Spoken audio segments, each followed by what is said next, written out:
ballo minno nangane tijan.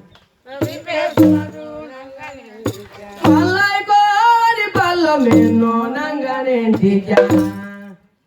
Mire kwadu nangane tijan. E jabala be kawlel memini ma amila rasitade wa nangane tijan.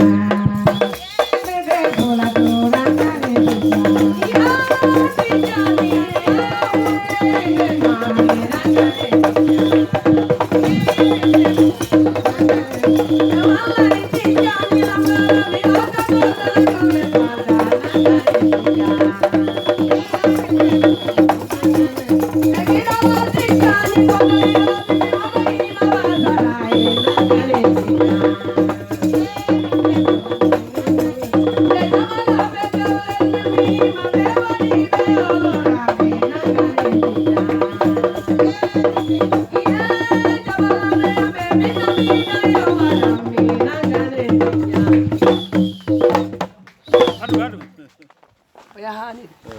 ande ko ma wada ma invité goldo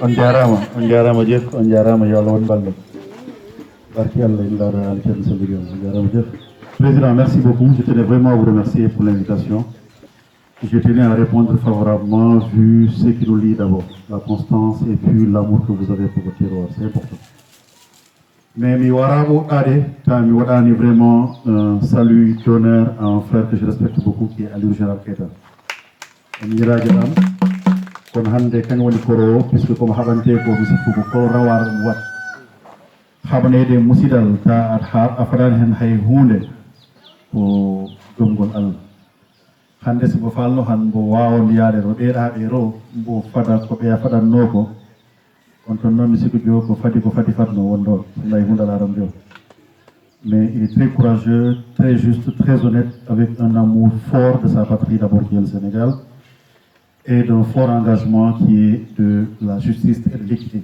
On parle d'émergence, puis si on n'est pas juste, on ne peut pas être émergent. Première clé, première notion, émergence, au halgol gonga, wadgol ko motni, wadgol ko timmi. On a ranjangol alquran ya Fatiha waran ha gasa wata ha mona netto Allah wala netto gom wali waade di ndota di bidane alquran wali waade Allah. Ko ren betaw. Vraiment je tenais vraiment à te remercier et te féliciter. Donc on est lié par la culture, par l'amour. Min pi ko to santande min daga. Don ko mangara ko la nyalla ro. Min ko to santan ko ko be jaka me concert di spectacle di kew. Ko to san sabna to san si ala do ham faydata ala ko heddi e ma. Puisque anda ko bonda si anda ko bonda hanta ay be di mo buroni. Ko be jola ko si le ba pulara ko nena detta bal. Ko dum natini kam e to san fulatu.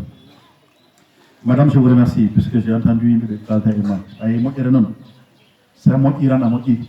Moi, Iran, Wataki fabriqué. On a puisque Bama, Motino, Motida, Allah Wadima, Motida, Bama, Wan, Motida, Motia. Et dit, nous avons pas Motiran et tout le monde.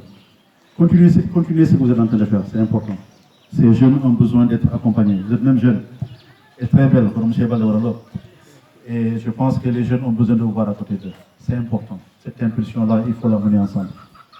Mais hande mbaɗi fojo sabu min ko jula kolon jeeyani je suis d'ici o fait almami o ko neɗɗo am ko ceerno am ko sehel am maire o noon ko mama ɓe ndawa pamodiri maire jula kolon ko mama almami o ko neɗɗo am ko sehel am so mboyde kam jojo o arrête j'arrête tout de suite le discours waɗi mbinomi je n'ai pas commencé par mi laari hen almami o ñanco ko ñanco am maire o noon ko mama très bien. On a aussi que c'est Miguel dans le même d'arrêt. Il faut que j'aille voir. Moi, je suis d'ici. Falodo, famille Amokodo Dia. Omar Lando, Omar Lando Indira. Nous sommes en direct. N'est-ce pas, Omar? Min famille Amodo, ha Kambadu, Haji Pura, ha Kambo, Tumani Kambo, Mama, Kanjibine, Nabraki. Donc, on Dia. Donc, on a mis Tamba and Rindicare. Kondo ha masara lamuda jaha kambo haron ha sare sama nyama mamam jibindo nenam kumba rekki ko non jibina kullu bali mon ton ko mama wa nenam donc moi je suis du Fladou Pakao Blandahunda tamba detal ko sejuran ha jetta halifa en bi ko no sikko hande si anani pular no wara hen defde di jode ya walla mi lema hen ke nyama dia ka molle ndiye jolano mais welti tan leba pular c'est là où je sens les vibrations qui sont en moi. Donc, Dieu la colonne en président. Quand tu m'as dit, d'abord pour deux raisons, d'abord, full et faïdama. J'aime bien les gens de conviction. Aïmin Diaoudi. Diaoudi Kouloubinani comme non. Voilà. Kouloubinani comme non. Parce que nous avons de 2003 à 2012, nous avons candidat pour nous Diaoudi Sano, Karim Maïsa Wadouiri. Puis le président Wadouiri, nous avons dit que nous avons dit que nous avons dit politique. Parce que nous avons dit politique. Nous avons dit pouvoir politique. Ça veut dire que l'âme est l'âme du bilan. Donc ça ne m'impressionne pas. Ce qui m'impressionne, c'est les gens qui ont la forte conviction d'être disponibles pour leur communauté. Tout le temps, il y a des quartiers il y a des marches, des wodi. Dembel wala farmara wala kadija wala goddo ko dum e jehi hôpital ho be nyawna ayi dum sa wayi non tan ko anneto si a woni neddo tan min ko anneto. C'est ce qui m'a poussé à entrer en politique. Je suis du Parti démocratique sénégalais. Mais pas le Parti démocratique sénégalais qui est au pouvoir, c'est quand c'est tombé. Et je suis entré au Parti démocratique sénégalais. Djingugol, Djingangol Karim Wade, c'est un Séhélam, qu'on est un minimum de la gorge. C'est pour nous, Gérard Wallaranamo. Lui donne un nom de notre Tchaïram Kapacerné. Sur le cas où il m'a dit un peu, c'est vrai. Un peu, c'est vrai. Kono, comme Hipano et Do, pour aller Djingubi. Naturellement, il est arrivé. Mais il dit, poste poste directeur aéroport. Puis voilà, même des choses, même Mengari, Omar Beda dépense au Nyando, mais Mouni, 8 mois, AEBD Oudira, quel est l'expert aujourd'hui qui a plus de potentialité? Peganda Kam, Toubako. Il y a Hewara Memeo, au PDS. Et nous, on ne connaît pas le Parti démocratique sénégalais. On cherche des cadres. On dirait pas qu'il ok, comme chance. Si AEBD Handeko, l'âme au canoë, on t'en ça, c'est une nette certitude. Si c'était un aéroport de l'État du Sénégal, je ne vais même pas avoir mon nez là-bas.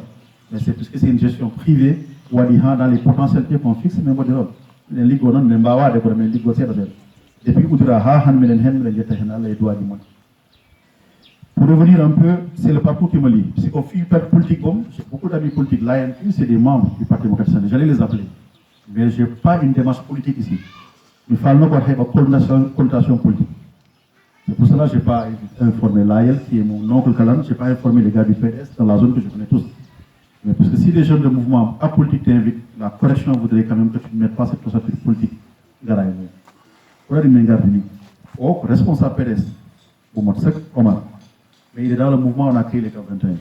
Ndiogusek, MPI, on le connaît dans Réumi, il travaille avec nous. Bunju Bayrou, il y a un mouvement même, il a créé les générations Y, les jeunes. On a créé un fort mouvement des jeunes, auquel on a déterminé. Et nous ligue peut-être. Quand nous avons créé, c'est pour ne pas être très politicien. C'est pour ne pas vraiment y mettre une date politique de l'Union au Sénégal. On a même créé Cap21. Pour que toutes les forces vives de la Casamance du Fouladou Ngandayo, Tchadel et Kéou. Et Tchadel de non, tant que Araï Domahan, tu n'es pas intéressé, tu n'es pas concerné. Mais tu vas pinda et Tchadel. 5 heures du matin, on y a un endroit à la douche. On y a un numéro à Ballal, à Waraheb de Ballal. À aider le madi, le mao, Hersambara, ou la mani, Radouar, Madina, comme les Gomoul. Tout le monde s'est foutu, mais vous savez, Président, ce que vous faites là, c'est la meilleure option dans une ville. Vous allez tout entendre, vous allez tout voir. Ils vont vous insulter, ils vont vous calomnier, ils vont vous marabouter. Ils sont très forts. Ils vont tout faire. Ay mo bindi ban ma diga ha si tay do ka faawa ta ko la jidi tan mais Allah di wodi ko e gonga mon ya hadi ma gogo yusduro do hol sa do même si je ne vais pas prendre Youssou comme référence parfois.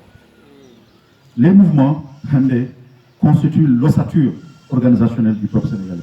Kalengo parce que hande et puis activiste pour moi c'est pas un activiste c'est le meilleur défenseur du peuple sénégalais. On nous tawi hen jam tam tawi hen pourtant on est jurmere mo mais quand il se lève il est à l'aise. S'il se lève, il est à l'aise, puisque Haramunde, ko djihadil nour. On djihad non, il a la nette conscience. Et pour moi, il est mieux censé ici d'ailleurs. Pourtant, il est tranquille. Puisque Haramunde, pour l'art, votre mouvement, ce sera la même chose. Battez-vous pour l'environnement. Battez-vous pour les accès de soins de santé. Battez-vous aujourd'hui pour la chose la plus importante. Vous n'en parlez pas, vous ne parlez pas du foncier. C'est une bombe sociale. Elle va exploser sous nos nez si on ne se bat pas. Se battre, ce n'est pas jeter des pierres, ce n'est pas être drôle. Non, non. Se battre, c'est avoir le courage de poser les problèmes avec les bonnes personnes, de trouver les solutions pour les résoudre. Mais nous devons mettre des gens là bas on boya hakide. Soudoro, c'est Anton Dirani, qui est un préparateur. On a un de nos carreaux, c'est pour moi. C'est un carreau, qui est un cours. C'est un carreau, Bamma, copain, frère, des travailleurs de Haria. Hanki ko sudno men no heccanki sudno men no hanki ko perdo men ko handere ko dobe ton kan non royas ayi si ada mebba mo mebbande kalluro galle mun au moins de courta ko parce qu'ils savent que vous en avez parlé dedans. Je prends cet exemple puisque je veux que d'abord Tori Harewa parler, discuter. Vous avez le droit d'avoir des informations sur ce qui vous concerne. C'est un état de droit, c'est dans la Constitution. Correctement, oui, Alcalo, comment on peut trouver cette solution? Il va te parler. S'il ne te parle pas, ok, tu es un sous-préfet. Monsieur le sous-préfet, nous avons parlé à un responsable de ça et ça et ça, qu'est-ce que vous en pensez? Écrivez tout. Monsieur le préfet, on a parlé au sous-préfet et au maire de ça et ça et ça et ça. Il ne parle pas avant la vie. Il ne bouge pas, calme, va dans la rue. La rue, ça fait du bruit et forcément les gens te trouvent. Lola gëm ko den hare non wana nene jamen di mbatta wala baba jamen di be karama habe tanti ta la réseaux sociaux den hare c'est vous les jeunes si vous tous vous pensez que de ko mbatta ko ça vous intéresse pas vous trompez nyande be bani ha ta be bani gabur bamma be bari hen photo pour bara don galle on nyanda ko la donc battez vous maintenant quand je dis battez wana hare wana yattagol wana yawgol neddo non en démocratie on n'insulte pas. En démocratie, on ne se bat pas. En démocratie, on ne jette pas les pierres. En démocratie, on pose un débat. Mais avant de poser un débat, il faut être sûr que c'est le bon débat. Donc, il faut lancer des jets d'information.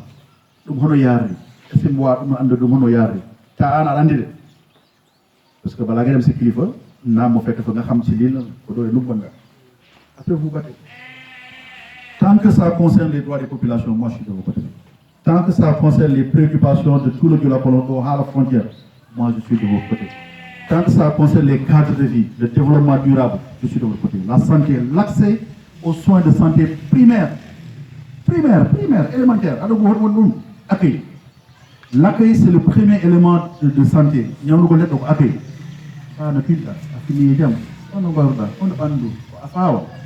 Mais on a l'hôpital, ça va de Dieu. Hey, Dieu reprend la caméra.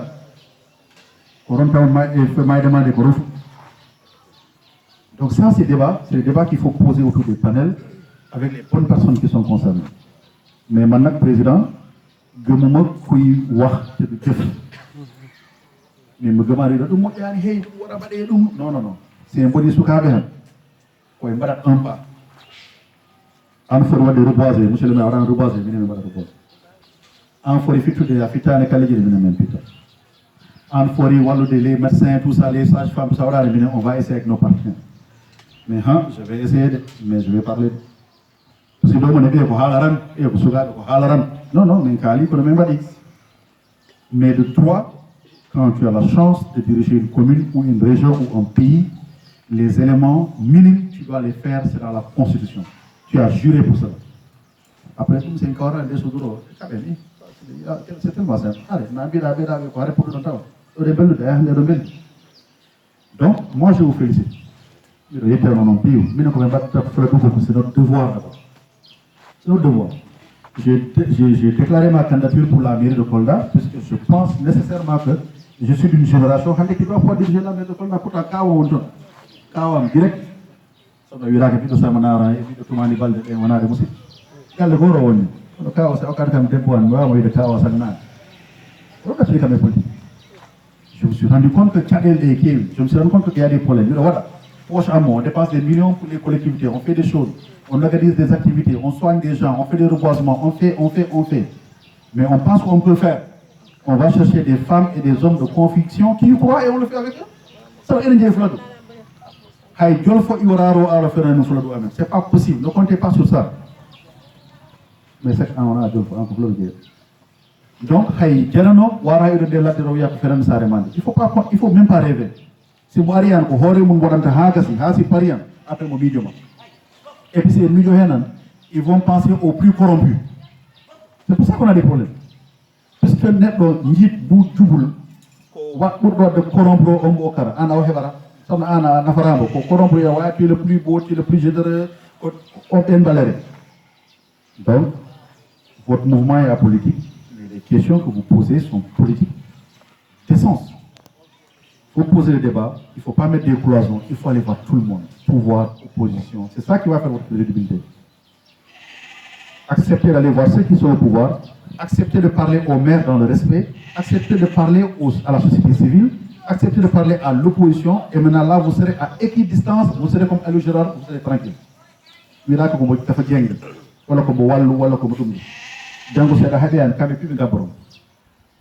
Donc vous avez une mission, là, alors 7 km. Est-ce que vous savez, ces 28 km là, ce que ça vous rapporte si c'était goudronné et aménagé et structuré? C'est la route la plus économique de la Casamance. Parce qu'elle constitue un noyau de branchement du Sénégal au reste de l'Afrique. La communauté, la CDA dont on parle là, c'est cette route. Elle est là. Ça ne fait pas 28 km. Disons-nous la vérité, le ministre habite sur cette rue-là. Si on calane, vous vous fatiguez? Moussa Balde habite sur cet axe-là pour aller à Harosare, Mama Djambisa, donc je connais la route. Agriculture, le monde agriculture, si tu n'as pas une route qui puisse prendre Gessemare pour une Gawar Rokaludo, mais à quoi ça sert l'agriculture? Il est, c'est le ministre de l'agriculture. On doit avoir des tracteurs, on doit avoir de la machine, on doit avoir de la transformation. Mais quand il y a de la transformation, comment tu as calme central, pas rénover? Ah, on va 5 hectares, parce que 5 hectares, 5 hectares, forcément, ça doit encore au moins 10 km, 15 km de la déro. En Dieu, en combat à 15 hectares de pique, ça va être à la calme. On est ensemble, qu'on se dise la vérité. En tant que jardin, même les jardins qu'on met sur la route là, ça ne va pas durer, puisque après ça va être moderne. Après, Django notaire la station Wati. Moi, ça me fait mal aller quand je vois des stations partout. C'est même coûteux. Station. On a un bien même de cas, en termes de station.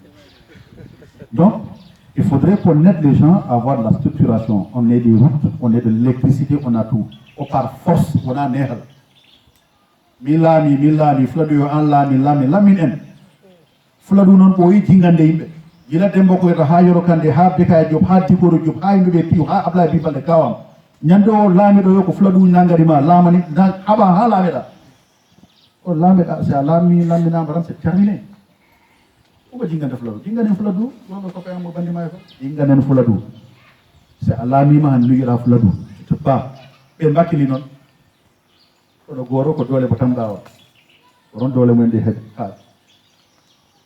Mais battons-nous à poser les vrais débats.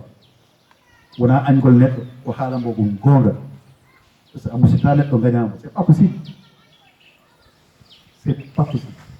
Président, vraiment, vous m'excusez si j'ai mis de la révolte un peu dans votre organisation, mais ce n'est pas de ma faute. Regardez quelqu'un qui est à ma gauche là, tant qu'il est là, il transforme tout le monde en révolutionnaire. Donc je suis obligé de prendre le temps. Alou, je te remercie pour l'humilité. Je te remercie vraiment avec mon frère et mon ami. C'est mon frère qu'on a dit que sera politicien. Mais on peut aller à la mais c'est comme ça. Il faut vous battre. Il faut vous organiser pour la ville. Mbalé de la colonne, il y a mais c'est mais il y a ici, c'est là. C'est le cœur religieux du fleuve. C'est là. On doit avoir des grandes mosquées, des grands trucs. Mais bon, je n'ai rien contre les mourides, les Tidjans, mais Touba, NMP, maintenant, NMP, il y a tellement de talibans mourides maintenant de fleuve qui vont à Touba.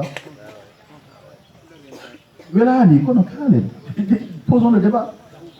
Battons-nous. Mobilisons-nous. Organisons-nous. Bonen, Goru, Pamondiren. NMP ko Pula Lepten, NMP ko Diola Lepten, NMP ko Thiar Lepten. Vraiment, moi je vous remercie beaucoup. Je vous remercie pour l'invitation, très sincèrement. Vous le référez, je serai là. Pourquoi là?